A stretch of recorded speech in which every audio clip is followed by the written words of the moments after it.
Wow, you failed at that already. Hello, and welcome to another episode of Meeple Empire. I'm JR. Why so much emphasis on the E? And this ingrate is the artist formerly known as Palmer. So, we're going to ramble on as we do every week. This week, I don't know where particularly to start, so I'm going to throw this into your cup, Palmer. Where would you like to start our discussion this week? We can start it anywhere. We can start it over how we can, get the light to stop bouncing off your head. Or we can start with next weekend is Gencon. It is also Boston Comic Con. It is, but there's going to be no information coming out of Boston Comic Con because it's not, it's not a huge convention like, say... Gencon. But I was going to say, like, say, New York Comic Con or San Diego. Okay, Hopefully it gets there at some point, but Gencon, you'll actually get news coming out. You'll get new games that are being demoed. Games that were supposed to be out like 4 years ago will finally start becoming available because that's how the board game industry works, apparently. So over the course of the week, because next weekend's going to be hard for us to film because I'll be at Boston Comic Con all 3 days working. And I'll be there just smoozing and doing what it is I do. Yeah. So we're going to have to find some time to do this, but I'm also going to try and find some time to keep up to date with the various demos that are going on over at Gen Con so we can talk about some games coming up a little bit more in depth. The games that I already know that are starting to become available at Gen Con, or that are at least going to start being demoed, hopefully to be out within the next 3 to 6 months, is the new Ghostbusters board game, Ghostbusters 2. Yeah, that'd be phenomenal. We did slay ghosts. Yep. That you're supposed to be able to switch between the Proton Pack and the Slime Pack. That's one of the new additions that they added. Whole bunch of new missions, new board tiles. They're actually going to have expansion characters. The first one, was pretty much whatever came in the box. This time around, Louis Tully is going to be available as an additional add-on purchase. That I actually believe comes out next month. So Gen Con, I'm sure people are going to be able to buy it there. We have the expansion to Last Friday, which was a game that came out last year. This is just somewhere back there. Yeah, this one is just a straight expansion in which it allows you to add more people to the game. Comes with a new board overlay. Comes with a second killer. So part of the new thing is if you play with everything together, you can play up to 7 people with 2 killers. Nice. Well, you're going to your notes. I did want to take a quick second. Just want to do 2 shout-outs. First is Forgot My Dice podcast. They were nice enough to host a Patreon contest, and luckily we won these, and they sent us this for the Savage Worlds from the Rifts platform. Thank you, guys. For those of you guys who digest podcasts, strongly recommend them. Again, fresh, real, love the cast. I listen religiously. Also, do they ever find their dice? I'm sure that one of them does find the dice, but I think pretty much just like us, one of them is, the all-knowing good dude, and one of them's the, he who keeps me off course. Oh, okay. Alternatively, Rolling Outlaw, we'll be collaborating with them soon enough. I just kind of wanted to give you an opportunity to take my dog hair off and show you one of his pieces of terrain. When we actually teach Palmer 40K, we will be doing so exclusively with Rolling Outlaw terrain, which, as you can see, he does a rather spectacular job. And apparently my dog has come to join us. Well, it's because you said the word dog. Go way down. That's how they operate. So, we will be playing with that. And now that you've had a chance to review your notes, I'll give the floor back to you. Another game coming out is Thunderstone Quest, which is a new edition This is essentially a 3rd edition of a deck building game, Thunderstone. I got into the game right around the 2nd edition because one of my customers went to PAX East, saw it demoed, played a little bit of it, came back and was like, "Oh, can you get me this game?" I'm like, "Yeah, sure." So I got it. We played it quite a few times. It's one of the better deck building games out there. Like, it has a lot of meat and different cards to it. So in the old system, it was essentially a Dungeons and Dragons type deck building game where you would go out and fight creatures. You'd go in the town, buy various equipments and that. Is it in the vein of like One Deck Dungeon?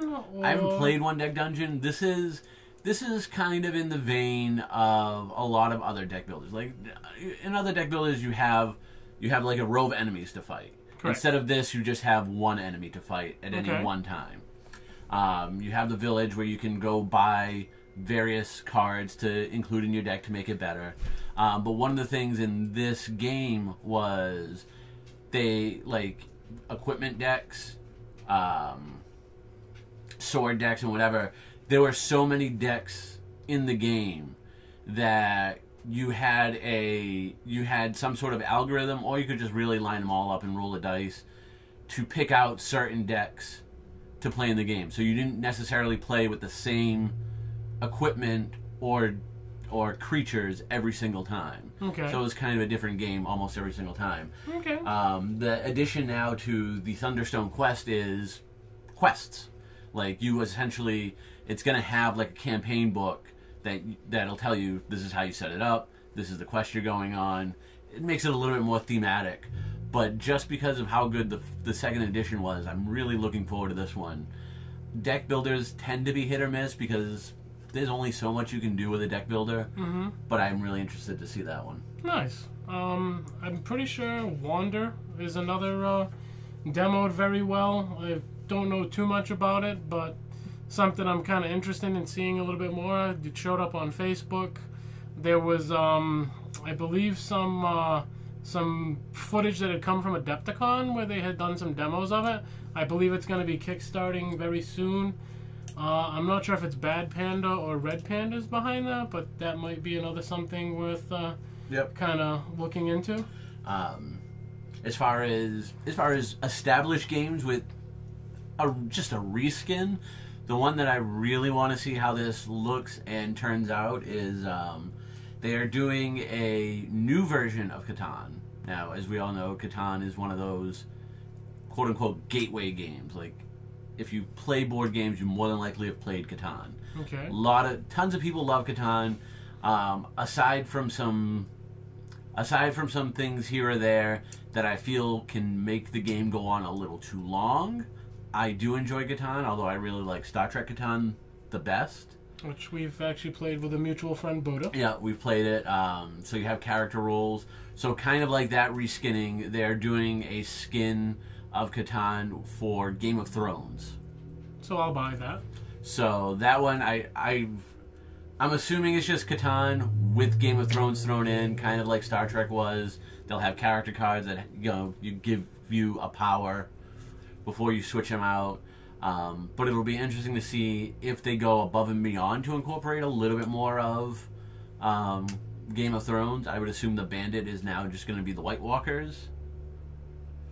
Well, I mean, speaking of which, I mean, Cool Mini and Not got some rights to that property, and yeah, they got rights to the board game, not the books. Yeah, and they have an actual, I believe it's a Kickstarter running right now. Yes. For their miniatures game for the Game of Thrones world. That looks really good. It's a tabletop war game. I believe they're also going to be demoing that and Zombicide out at Gencon, but it's a tabletop board game, and it's the tray mechanic. So essentially, you're putting your squad in a tray, and they move as one. You don't have, you still have some sort of measuring, but you can't split up your party. Like if they're in a unit, you can't split up the unit. They have to move. I just want to make note here. His explanation means he understands and has the basics. So when he's giving me shit on his 40K demo, that he was planning this shit in advance. I have the basics of this Game of Thrones game that I've seen demoed twice. So, kind of segueing out of that. Yep. The cinema world. Cinema. Cinema. What did you end up going to see Thursday? Dark Tower. Yeah. I feel like we just walked into a train wreck. I just so happen to have seen Dark Tower with both of my girls and a friend of the show, Jay, as last night, Saturday night. I don't know this, Jay. You know this, Jay. Anyway, before I let you know my feelings, yeah. What were your feelings of Dark Tower? It was a decent sequel to a movie that apparently was never made. I just feel that my biggest problem with this movie is the fact that it just assumes you know all of the better backstory in this world. And if you don't, you kind of come out feeling a little... You don't feel lost. You don't... It's nothing you need to know to figure out what's going on. But you sit there going, I really wish I would have known the backstory on these characters prior to this. And that's not saying that you should make this movie 3 hours long to include that backstory. I think having a movie just on this backstory is a much better idea. My friends that I went with, who kind of read at least a couple of the books, came out and was like, I know what's going on, but yeah, the backstory would have been really nice. And okay, I'm gonna cut you off here, and I'm gonna let you know my feelings. Yeah, but your feelings don't matter. Yeah, fuck you. Now, admittedly, I didn't read the books. Because you don't know how? Okay, that could be a thing. I mean, we can trade off. I did. You can teach me 40K, I can teach you how to read. I did suffer the atrocity of audio last week, so I'll take some hits this week. I didn't read the books. I haven't read the comics. I own a lot of the comics, like many things. It's still sitting in shrink wrap. So I went into the movie knowing Idris Elba is there, and I think he's a phenomenal actor. I mean, Matthew McConaughey speaks for himself. So I knew the talent going in. Lagatha from Vikings was the mother. That was kind of a nice surprise for me. I think she's a phenomenal actress. I just love seeing her on screen. And she's dead. Yeah, she's no longer with us in the film. I enjoyed the film for what it was. Like, I can understand your lacking information. Mm-hmm. However, I feel like if you made it to the end, they kind of bridged some of that gap, like explaining the different, like the map and then the other regions, explaining, like the guns ties to Excalibur, the warlock aesthetic to it all. Like, they kind of bridged a lot of it, like piece by piece. You never had like definitive information to give you the foundation. Yeah. But if you're an average movie watcher and you're actually invested in the film, I feel like you can kind of piece that. If you're a Stephen King fan, like, they put a lot of, like, just extra little tidbits. Like, when he goes in and he sees that rundown carnival, mm-hmm. The whole Pennywise sign and, like, the ties to it. And, that's one of the, like, this, in the book version, from my understanding, this is kind of used as a vehicle to bridge a lot of the Stephen King books together. So this like, to put them all in the same kind of universe, world. Okay. What have you? Because you had the Shining aesthetic to it. You're right in the fact that it gives you tidbits of stuff, but the tidbits it gives you makes me wish that I would have gotten that movie first. Okay. Because that just seems... I like the movie. I mean, it's kind of forgettable. It's enjoyable to watch. I would say, if you want to watch a movie that, doesn't have to be great. You don't really have to think. You just want to watch a nice movie and just for a couple of hours, because it's not a long movie. This is a good movie to watch. There are plenty of bad to really bad movies out there. Mm-hmm. This doesn't do anything special. This doesn't do anything great. It does what it does well. I liked Matthew McConaughey, but I feel like I could have gotten a better movie just on the backstory. Like, I feel like that backstory movie is probably better just on pathos alone. Well, I know the film hypothetically at this point is not getting very much love from the reviews. I don't know if it's... It made about $20 million this weekend, which is the lowest since Split made. So for lack of better the words, weekend of the Super Bowl. Yeah. So for lack of better words, it's tanking hard. I hope it makes up some of its losses overseas. So maybe we can see some more of this entity. I don't know if we'll ever get a sequel. I honestly highly doubt it.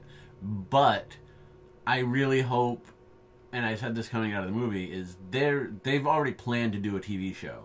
They just hired one of the showrunners from Walking Dead season 2 and 3, I think, to kind of helm the TV show. They don't have a network. They don't know if it's going to be streaming.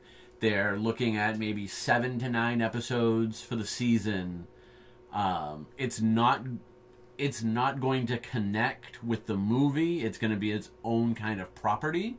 Which is probably so you'll probably get you'll probably get the movie at some point over again. Mm-hmm. But I hope that even if this isn't doing well enough to warrant a sequel, I hope it doesn't kill the chances of a TV show, because I think a TV show is where this property becomes much better, because you can flesh out several storylines over the course of a couple of years. I mean, like I said, I went into it expecting the worst, having not read the reviews but just seen all the negative hate.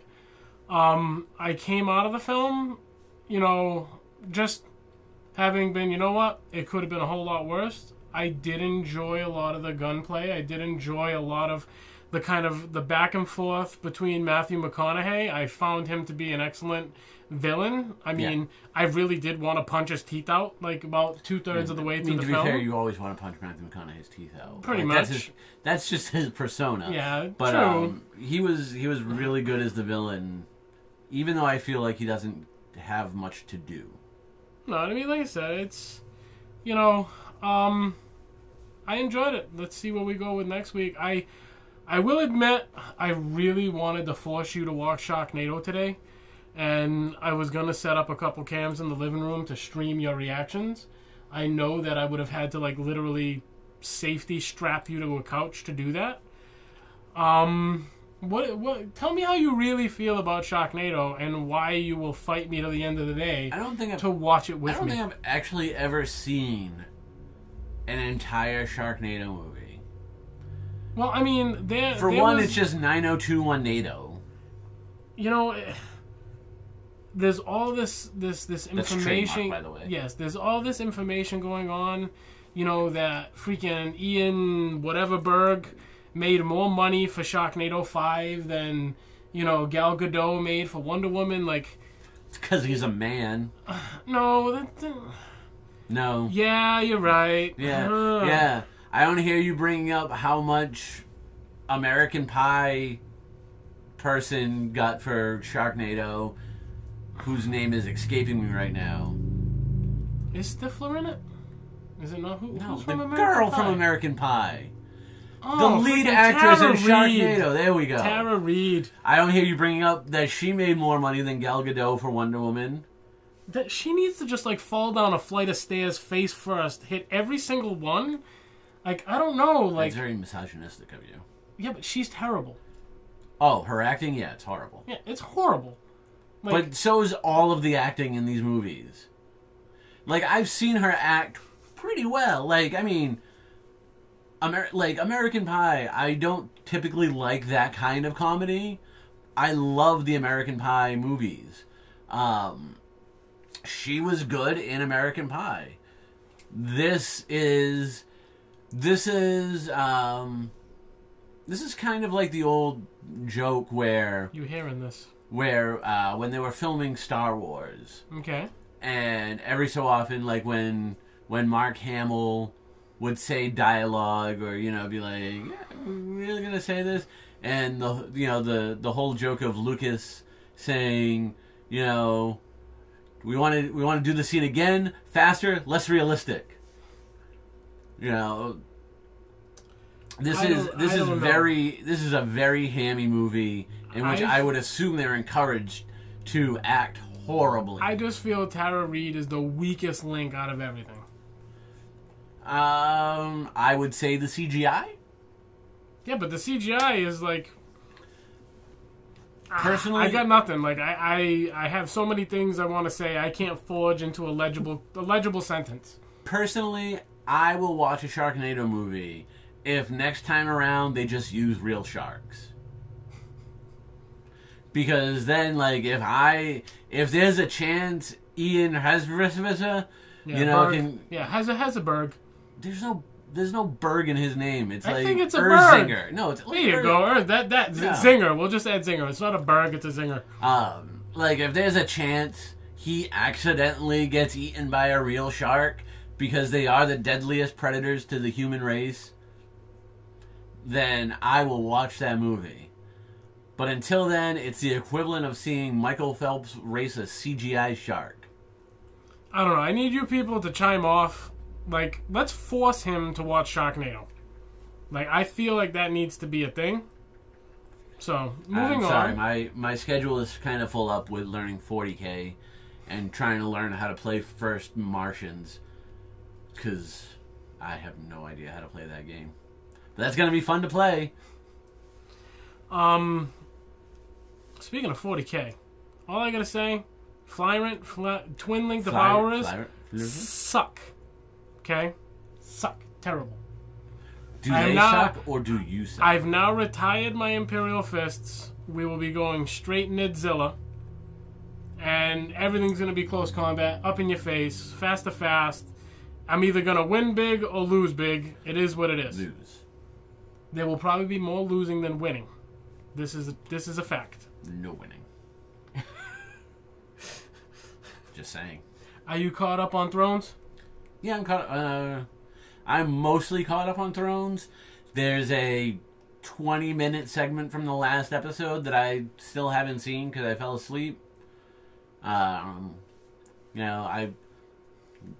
was there talking to Daenerys outside, and then the next thing I know, the credits are rolling. So I'm assuming something happened in between. Okay, let's let you get caught up on that. So we've kind of delved into gaming. We hit cinema. Anything new in the comic world that, I didn't see any booby covers, or I could add to this, although, what do we have? We had Zombie Tramp, new Zombie Tramp. Yeah. Totally digging it. I'll be sharing, we'll have a 60-second portion coming up soon enough that's going to be dedicated just to me and my covers. What in the real comic world, is anything of note come up? There is, but I'm not really going to address it this week. That's going to be most of an episode coming up. We're gonna talk about Hail how Hydra. we're gonna talk about how people who claim to love comics and the nerddom that is comics, who feel threatened by any change. Okay, so for the record, that's not me. If you put breasts on a cover, I will probably buy it. And so we're gonna talk a lot about that because, you joke about my hatred for Marvel, and I will always be happily It's not a joke. able to. Fucking I will guy hates always him. express what I dislike about Marvel. There is stuff that Marvel should be given credit for, even though I don't think they're going about it the right way.